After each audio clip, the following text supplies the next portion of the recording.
The sound of the ocean. It's very hypnotic. Very hypnotic, isn't it? But don't fall asleep. I'll try not to. All right. Hi, everyone. It's Robin here. Welcome to another Good Place episode.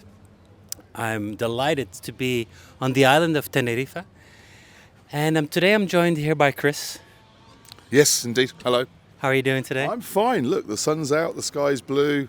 As you say, you can hear the ocean. What's not to like? Probably. Welcome to Tenerife. Thank you. Gracias. Probably one of the reasons why you're here. Yes, I think it's one of the reasons that you stay here, certainly. You get very used to putting shorts on and putting a t-shirt on without really checking what the weather is. We take it very much for granted at times.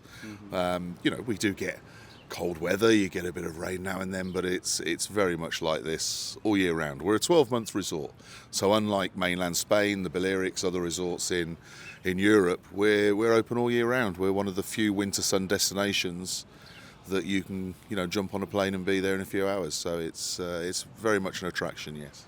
It almost sounds like your own island. Well, if history had gone slightly differently and a war had been won by Nelson, that would have been the case. But would it still be called Tenerife? I think so, yes, of course. Can't change the name. No. Okay. Great. Well, for everyone watching, this is a great trailer to this new episode. The Good Place podcast is a conversation series, not so much an interview series. I really would like to have conversations with people, local residents, about why they live in a place where they live, and the benches are more like like a symbolic vehicle as a vehicle to have these kind of conversations, whether it's cold, minus 10, 20, or plus 10 or 20, or even 30. Hey, you found a nice one. Look, you found a nice one today. So that's good. Yeah. That's good. And there's so many benches around. If you start noticing them, they're everywhere. Yeah, and it's interesting, particularly in Adeki and Arona, the two main south municipalities for tourism. One of the things they do very well is cater for people walking and somewhere to rest. Normally shaded as well, very often. Yeah. So there's a lot of nice places here particularly for you to stop and do this. Yeah. Today, no shade. No shade today. We don't need any. I still got to work on my tan. Only about 24 degrees, 25 degrees, so we're okay. I got 2 more days before I go home, so I need to still work on my tan. You do. Oh, thanks. You've got the workers' tan. You've got the same as me, which is white from yeah. Anyway, Chris. Yes. Thanks to great connections and community, I was led to you. Tell us a bit more, like what brought you, where you're from and originally, let's say, and what brought you to Tenerife?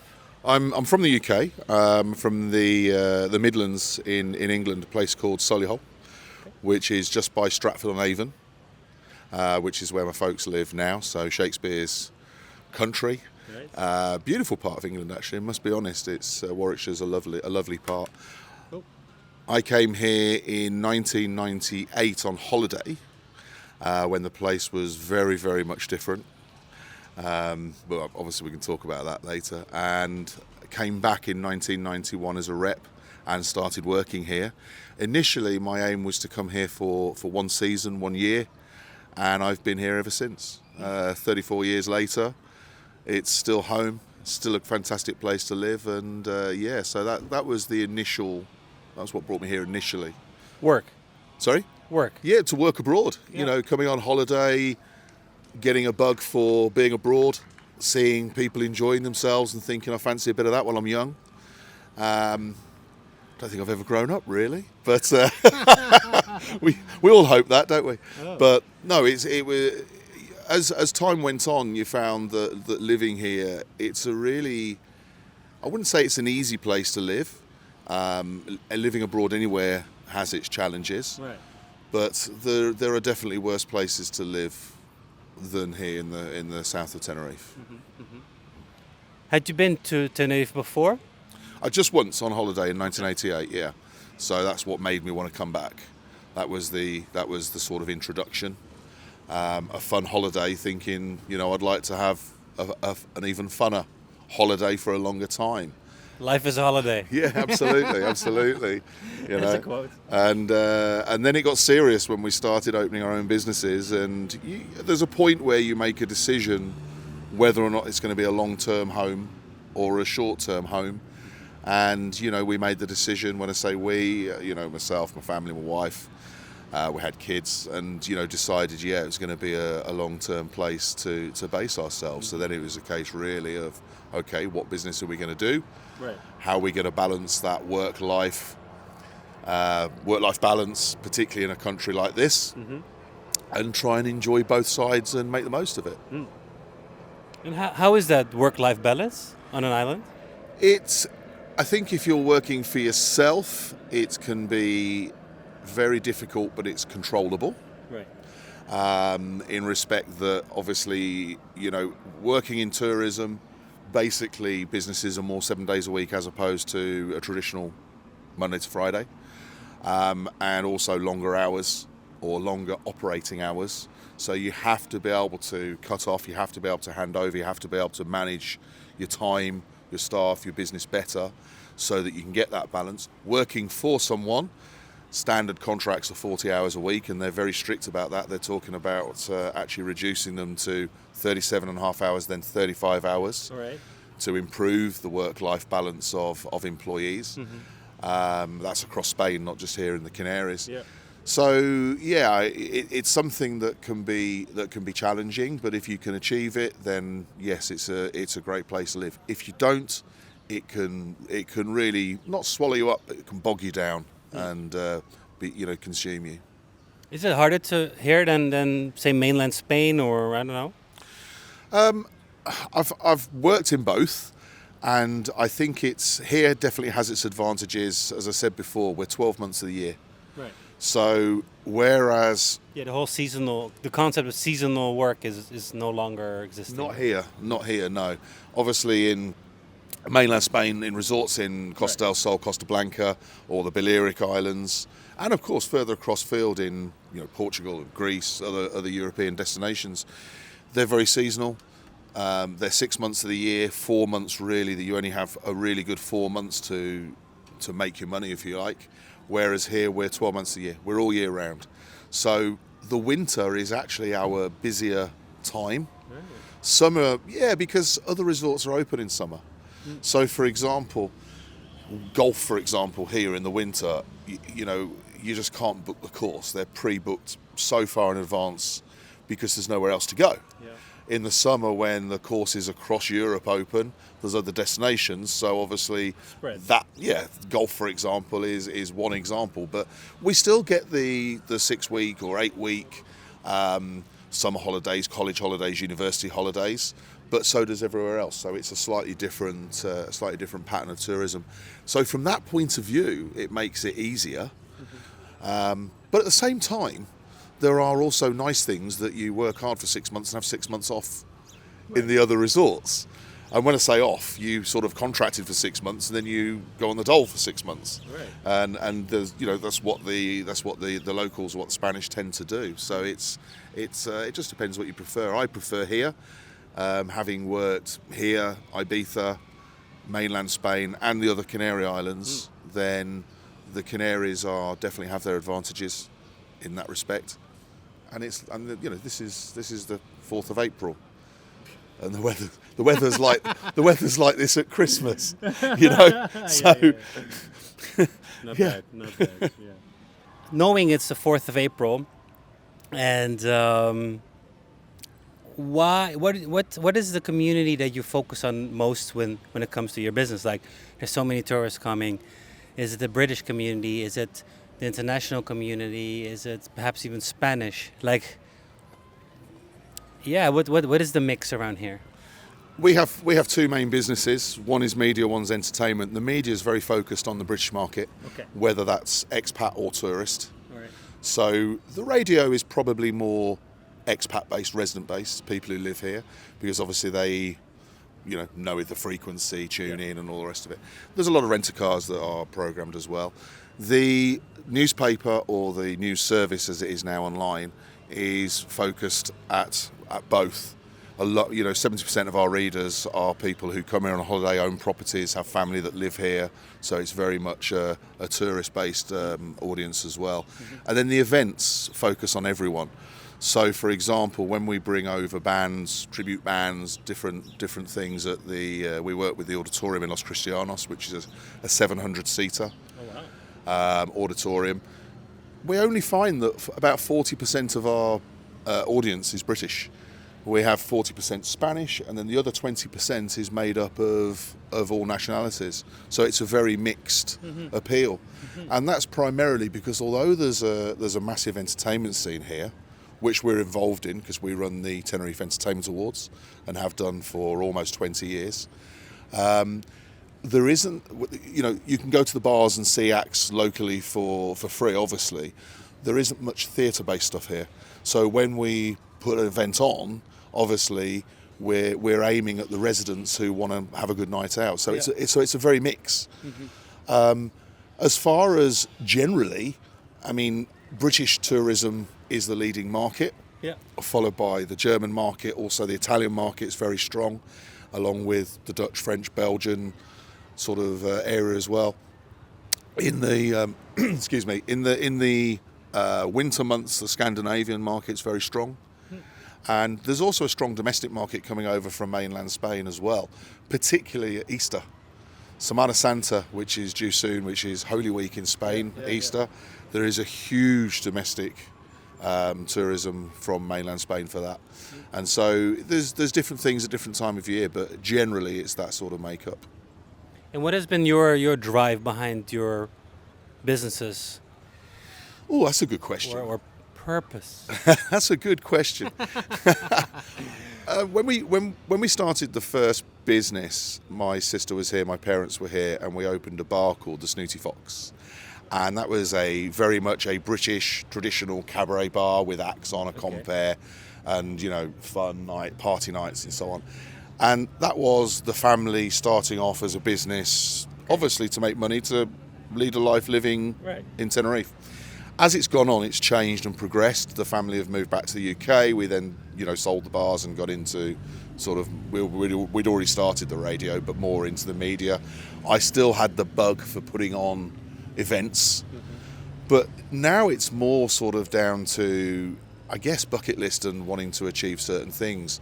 I want to put on a big concert.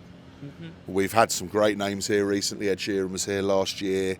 Sorry? Ed Sheeran was here last year. Robbie Williams was in Gran Canaria. Will Smith's coming to Gran Canaria in July. And, we have our proposals in for some big based concerts and festivals, and that's something we'd like to do. But the focus has changed from being financial, because we have our core business, which, we're very thankful operates well, is well established in the market for a lot of years now. Obviously, we've had to evolve over the years with different challenges, whether that be changing markets as the island has changed and grown. COVID obviously was a big one, and from a British point of view, Brexit as well. Staffing has become extremely difficult, so more remote workers in different locations and freelance workers. But as long as you can evolve with that, you can be successful. So the aims of what we do now are slightly different to what they were. We've now started to move into trying to give a bit back. It's all over again. Let's leave it. We've now moved into trying to give a bit back as well. So we're moving into green projects with different associations. One is Canary Green over here that does beach cleanups and works on sustainable and ecological, environmental issues. So we write about those, we promote those, and we also support them as much as we can to get their word out there and help them achieve their goals. There's another one called Ocean Angel, who is one person who is a professional diver who clears trash out of the sea, and we're helping her become an association and get more angels to grow that. So yeah, I think making its positive impact on the island. Yes, and I think also as well, once you've lived here a long time as a foreigner, as an immigrant, let's be honest. you get to the point where you're like, I've had a great time here, my family, all the rest of it. What can we give back? How can we support what's going on? Yeah, nice. So we look for different focus. Has become more of a purpose over time then. Yes, I think so. I think so. It's very different when you're in your 20s, before social media, which was fantastic. Thank God we didn't have social media in the 90s when we were partying. Those accounts will be blocked. Yeah, those walls can tell a lot of stories. But, so it was a very different place. I mean, for example, Las Americas and Los Cristianos were completely separate. They've then grown as it has along the coast, which we can see here. There does need to be a point where they assess what they're doing with, the growth of tourism and construction, because we need the infrastructure here first.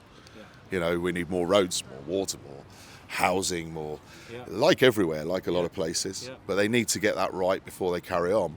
But the big turning point really was the European investment when the euro came in 2002. And I was very fortunate because almost as the island grew up, I grew up. I was here at a similar sort of time where, I started to grow up physically in age, but also in my business and what I was doing. But the island grew as well, and the island matured. The island became more accessible. It became a better place to live. Technologically wise, we're very, very advanced and very well connected. So from that point of view, it's a very easy place to live. And so over time, it's become easier and easier to stay here, and look at things in a slightly different way. So yes, now we definitely do want to try, or we are, actually physically trying to look at ways that we can support sustainability and the environment and stuff that's going on around. Making a good place a real good place. Hopefully. I mean, it's already a fantastic place. I mean, you said it's your first visit here. We actually have, the Canary Islands in general have a huge repeat business. Tenerife actually has the biggest.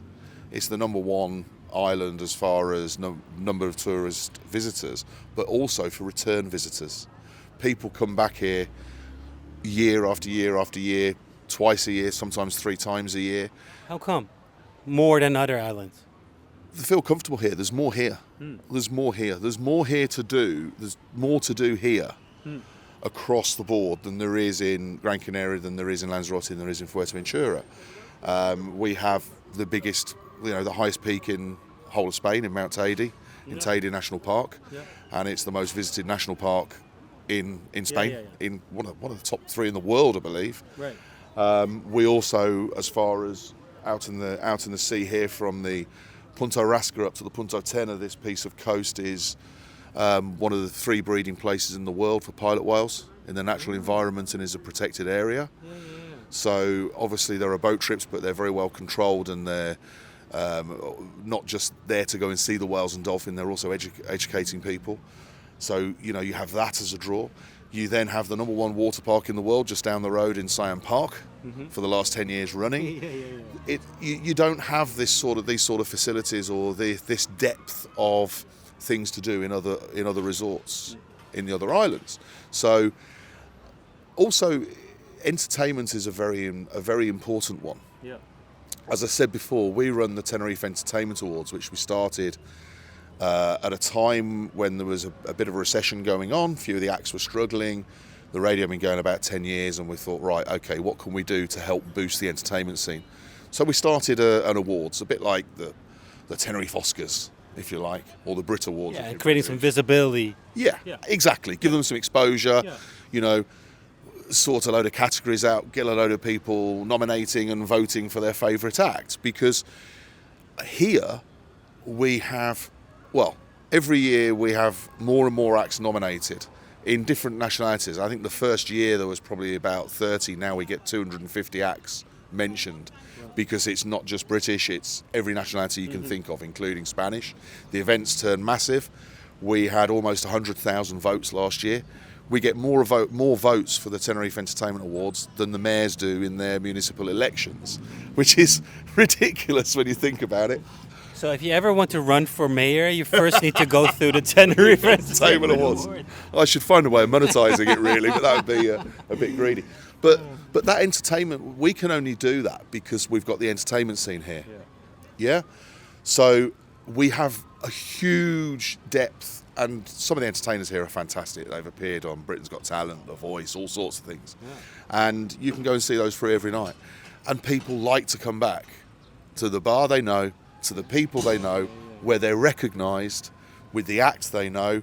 And let's face it, all but guaranteed weather like this 12 months of the year. So would you say entertainment is one of the pillars Tenerife's built on? I think it's one of the pillars that the tourist market, particularly for the Brits, and also when you look now at the money that the hotels are investing into it as well, into their rooms where they're doing it, their sound systems, their screens, their almost like Ibiza. Well, no, because obviously Ibiza is DJs. Oh, right, yeah. Okay. But Ibiza's DJs. Yeah, but with super clubs, this is obviously singers, bands, guitarists, groups, all that sort of thing, comedians, dance groups, you name it. And there are some really good entertainers here. So that definitely, yes, does have an influence on people coming back, and yes, from a tourist point of view, is one of the reasons. It has to be. Well, yes, because if you look at the other resorts, they don't have it. They don't get the same tourist numbers. They don't get the same repeat business. Yeah. So, there has to be a correlation between there somewhere. The Good Place Tenerife is based very much also on fun, on entertainment. Yep. On that, yeah. Absolutely. And, and that's what people like to do when they come here. It was interesting. I know we were talking before this about, obviously the effects of the pandemic and COVID when we had zero tourism, everything was shut. And then they came running you. And then they all came back. And we know from years of being here, there's patterns. There's some quiet weeks, just after Christmas, just before Christmas, a changeover of seasons in, May, for example. And then, we know that we have slightly older people in the winter and couples, families in the summer, young people. It was just everyone at the same time. It just went mad. And obviously everyone just got off the plane and was happy to be out their house, out their country, and over it. There were still rules in place which I had to observe, but it was great to see. It was a happy hour. Yeah, it was great to see, and it didn't take long. We were very concerned when COVID happened that because the first case in Spain was in that island over there, La Gomera, on January the 31st, 2020, which was the first time I wrote about COVID in the Canarian Weekly.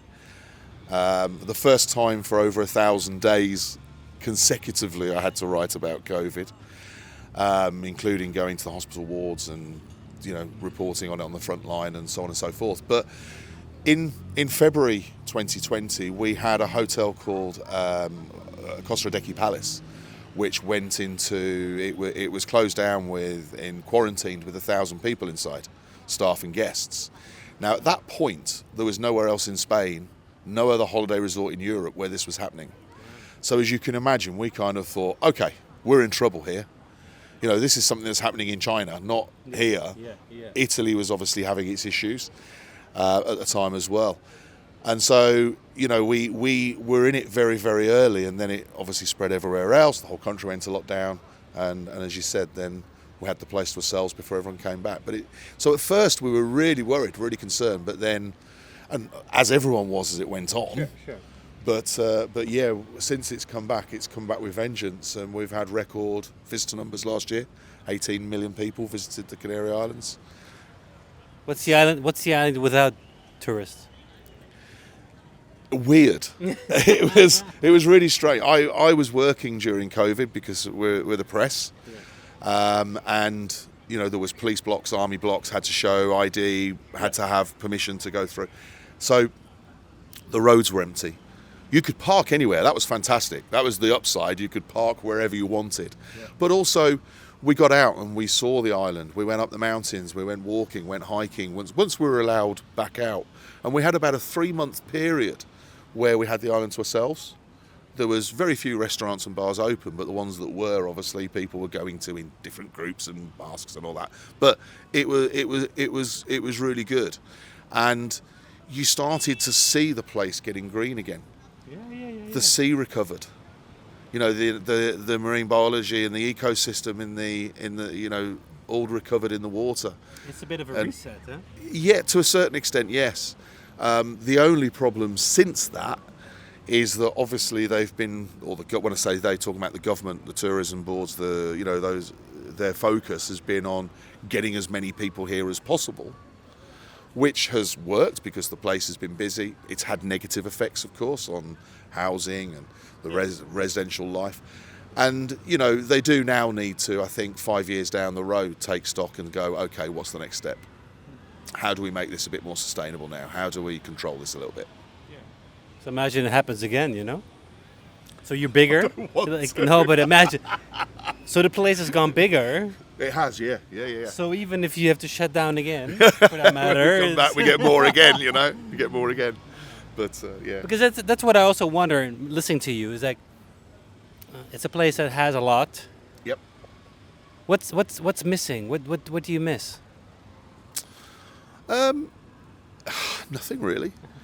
Well, no, to be honest. I mean, in the early days... What would you like to see happening over time? In the early days, you always miss family. But obviously with technology now, they're very contactable, FaceTime, all the rest of it. What would I like to see happen to the place?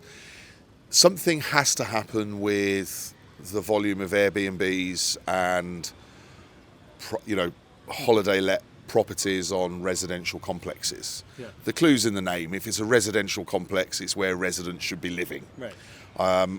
Don't get me wrong, I appreciate that they need to change the various laws to do that because they're not in the favour of landlords, and it's stuff that I have to write about all the time and report all the time. Mm-hmm. But that's the one they need to get right. They need to get housing right for residents because there's so many different projects that they're signing off and giving the green light for to build more hotels, more resorts, take tourism further, increase it.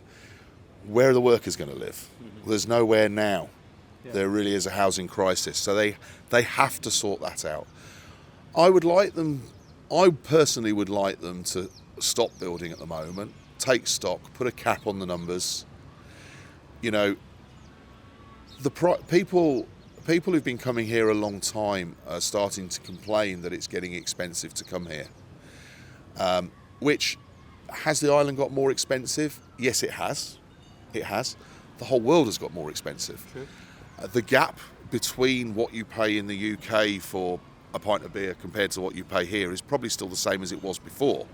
It's just that it's not €1 a pint anymore. It's gone up. Yeah.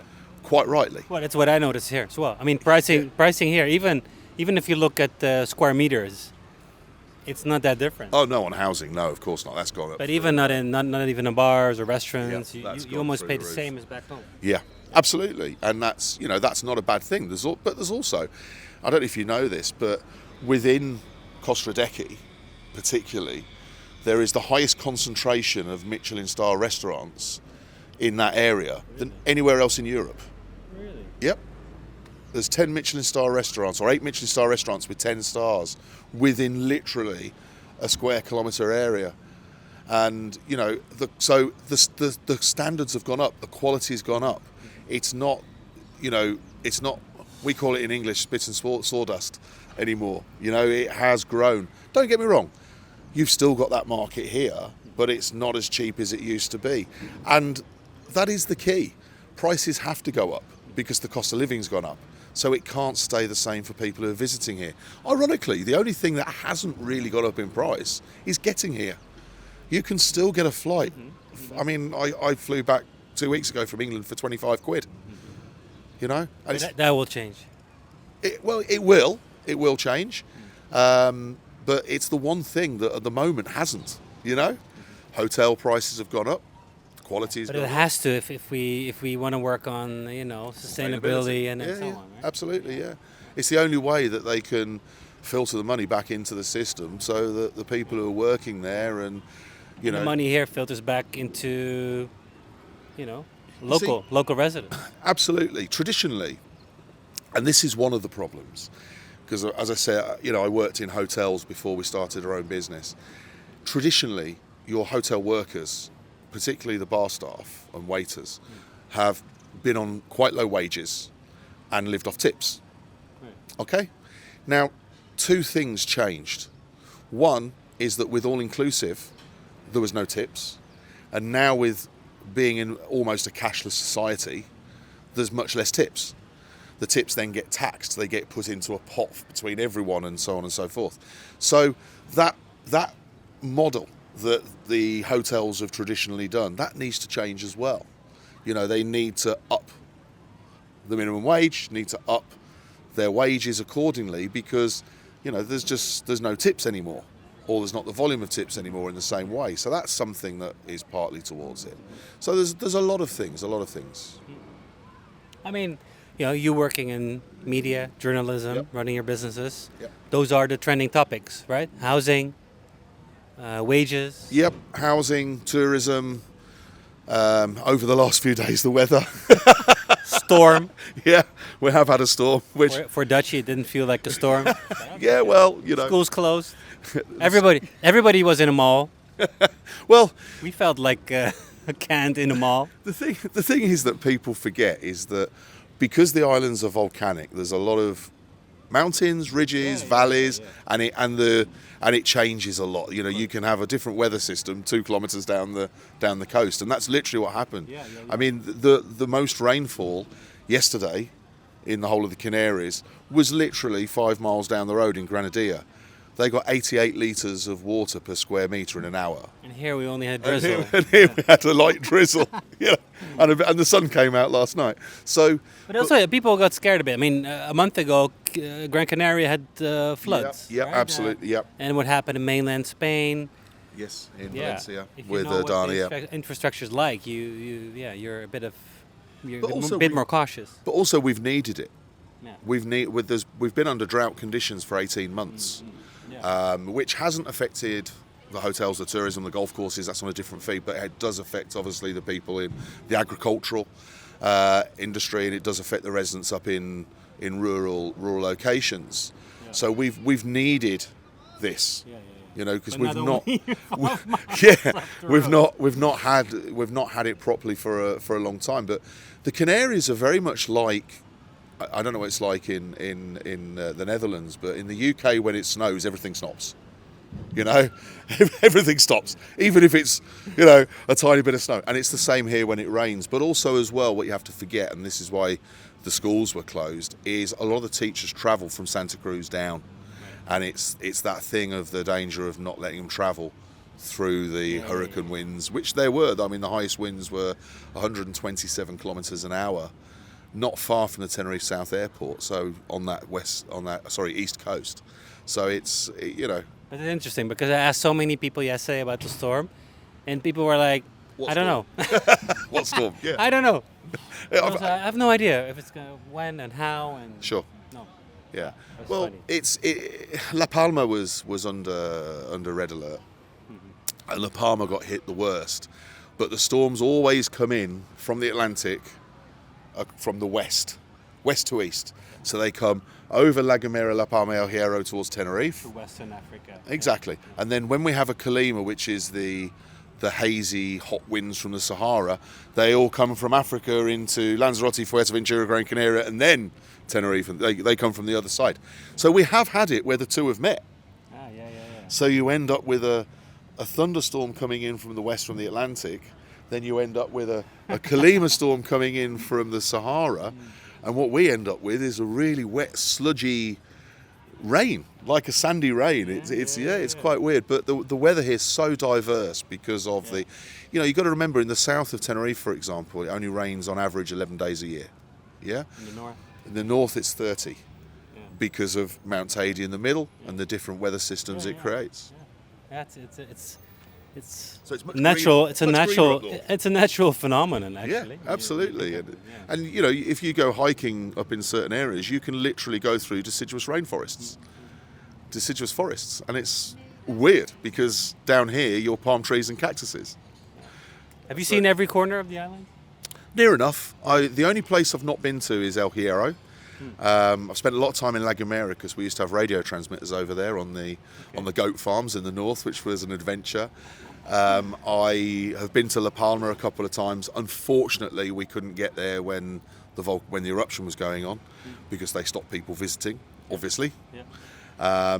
I've worked in Gran Canaria extensively, as well as Lanzarote and Fuerteventura. So, and Tenerife, yes, there's not too many places I haven't seen here. And there's some remarkable things to see. Some of the natural terrain and hiking trails, and you know, there's a lot more history here than people realise. People sort of, you know, They only lie on the beach. yeah, they only. I mean, tourism Drink, eat. yeah, and tourism in the south only started in 1972. That's when the first 4-star hotel opened, which was the Gran Tenerife. It celebrated it in 2022, and you know, there was 2 families, one who owned the land on the east coast where the airport is and developed the airport and brought all the banana plantations and sold it for Los Cristianos and whatever, and then the Pooch family who did Las Americas. And I don't know if you know, but there's a very interesting house, or it looks like a bit like a castle on the seafront just down around the corner. Yeah. Obviously the urban myths are that Elizabeth Taylor and Richard Burton owned it, which is not true. They did stay there. They did stay there. Okay, interesting. And also, if you do see the Elizabeth perfumeries around, they were named after her, yeah, because they visited here a lot. And you know, that family built that, and you know, basically were the main family who started tourism in the south of Tenerife. So you know, fast forward 50 years, it's not that long ago. No. So all the natural history and all the natural stuff that's already here is still here. Which is why they kind of need to be really careful with where they're building and what they're ruining. Right. It's, you You know, can also overdo it. yeah, of course you can. Of course you can. Everywhere's got limits. You know, do you need more tourists? Do you need more hotels? Do you need to build another terminal at the airport? Can you supply enough water? Is there enough room on the roads? Is there enough parking spaces? And also, you've got to remember, we're an island. We have to import everything. Yeah. So you're gonna feed into the consumerism. Exactly. Or, you so- put a halt to it. Yeah. So there's limits, yeah. And hopefully they'll go, okay, we've got enough now. Chris, it doesn't sound you'll ever leave the island. I don't know. I've got family in mainland Spain, and I've always said that when I come to the point of, I don't like the word retiring, because I think COVID kind of showed me that I don't ever want to retire. Or grow up. Or grow up. Don't ever want to retire, because you know, I couldn't see myself not doing anything, but I could see myself at some point stepping back from the business, either selling it, handing over the reins, and maybe relocating to mainland Spain. Okay. You know, my children are in England. I've got my first granddaughter now, so she's in England, and it's just, you know, the problem from here is, although you can get a flight every day to every airport in the UK, it still is a 4.5-hour flight, 2 hours before, etc., etc. It takes a whole day out, whereas obviously from Spain it's a lot closer and a lot quicker. A bit like travelling from the Netherlands to the UK, it's a drop of a hat, you know.